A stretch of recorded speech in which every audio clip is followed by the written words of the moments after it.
Yeye anajiita Simba Mweusi, the Black Lion kutoka Ghana. Huyu ni striker noma kabisa. Anajulikana kama Jonathan Soa.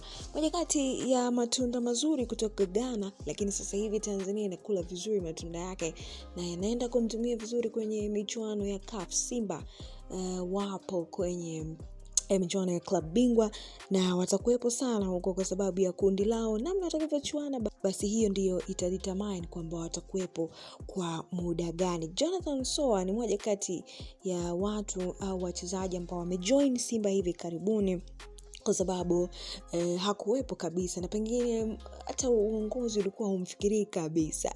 But guess what? Jicho lilomuona Jonathan Soa ni la kwake Fadlu David. Sasa Fadlu ameona kwa namna ambavyo Soa amekuwa akiwaka, basi itakuwa ni uchoyo wa fadhila iwapo sitosema uwezo mkubwa alionao Jonathan Soa, pamoja na kwamba sasa hivi hayuko tena Tanzania, hayuko tena na Simba, yupo huko Morocco na anakiwasha kweli. Sasa yeye ametoa sifa za Jonathan Soa na kumuita goal machine, kwa maana kwamba moja kati ya mechi ambazo amezitaja au kurefer ni zile mechi ambazo amemtazama Jonathan Soa. Ukiangalia kwenye mechi ambayo amecheza dhidi ya JKT hakuwa na bleach, lakini amewahakikishia kwamba bleach kutokuwepo haimaanishi mimi sitofanya maamuzi, na kuwa moja kati ya wachezaji ambaye ana uwezo wa kubadilisha mchezo. Yani kwenye ile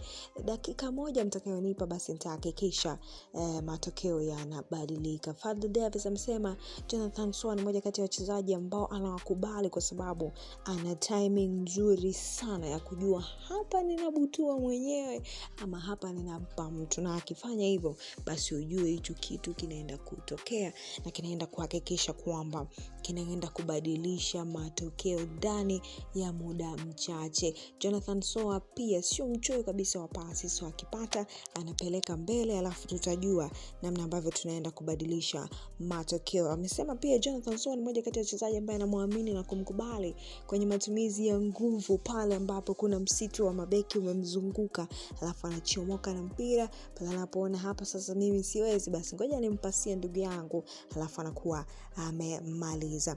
Aidha pia amesema kwamba Jonathan Soa ni mmoja kati ya wachezaji ambao wana nidhamu, sio kwenye mazoezi, sio kwenye maelekezo ya mfumo ambao anatakiwa kuutumia uwanjani. Kwa kawaida tumekuwa tukiona vile makocha wanavyomuita mchezaji kuingia ndani huwa anampa maelekezo. Jonathan Soa ni mmoja kati ya vijana ambao wamemsikiliza katika kipindi alichokuwa na Simba, basi anasema kwa nidhamu hii ambayo yuko nayo, mimi sina wasiwasi na namna ambavyo huko mbele ataendelea kuzalisha magoli mengi zaidi na namna ambavyo anaweza kuadapt na mfumo wa kocha yeyote.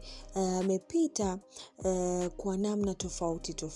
Of course moja kati ya wachezaji ambao wamekula kidogo sana training ya Fadlu Davis, lakini amesema no, kwa huyu ninachokiona ana uwezo mkubwa. Lakini zaidi amesifia namna ambavyo Jonathan Soa anaweza kufanya finishing nzuri na kali kabisa ambazo ameziunganisha kwamba kutokana na roho yake ya kuipigania timu, kwa finishing zake huwa haziwi za kizembe kabisa. Moto umewaka. Kama Fadlu Davis ameona uwezo mkubwa wa Jonathan Soa, niambie wewe kwa msimu huu unamtabiria nini Jonathan Soa, iwe kwenye mechi za kitaifa au za kimataifa? Dondosha komenti yako hapo, usahau kusubscribe.